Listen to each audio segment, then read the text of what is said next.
میاں والی کے بعد خبر شامل کرتے ہیں سرگودا سے، جہاں وزیر اعلیٰ پنجاب مریم نواز کے وی این کے مطابق مفت میت منتقلی سروس کا آغاز کر دیا گیا۔ کمشنر حافظ شوکت علی ضیاء اور ڈپٹی کمشنر چودھری حسین احمد رضا نے ریسکیو 1122 کے آفس میں اس سروس کا افتتاح کیا۔ مزید جانتے ہیں عمر خان کی اس رپورٹ میں۔ وزیر اعلیٰ پنجاب مریم نواز کے عوام دوست وی این کے تحت سرگودا میں شہریوں کے لیے ایک اور فلاحی سہولت کا آغاز کر دیا گیا۔ ریسکیو 1122 کے زیر انتظام مفت میت منتقلی سروس کا افتتاح کمشنر سرگودا حافظ شوکت علی اور ڈپٹی کمشنر حسین احمد رضا چودھری نے مشترکہ طور پر ریسکیو 1122 یونیورسٹی روڈ آفس میں کیا۔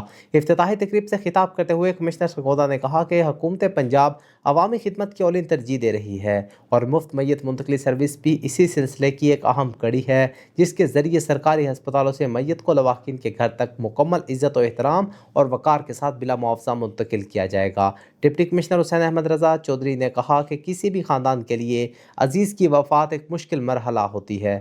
ایسے وقت میں حکومت کی جانب سے یہ سہولت متاثرہ خاندانوں کے لیے اہم معاون ثابت ہوگی۔ انہوں نے کہا کہ ضلع انتظامیہ اور ریسکیو 1122 مل کر اس سروس کو مؤثر اور ہر ضرورت مند شہری تک پہنچانے کے لیے اقدامات کریں گے۔ بعد ازاں کمشنر اور ڈپٹی کمشنر نے سروس کے لیے مختص خصوصی گاڑی کا معائنہ کیا، جبکہ ڈسٹرکٹ ایمرجنسی آفیسر مظہر شاہ نے بریفنگ دیتے ہوئے بتایا کہ یہ سروس 24 گھنٹے دستیاب رہے گی اور پیشہ ورانہ انداز میں میت کی باوقار منتقلی کو یقینی بنایا جائے گا۔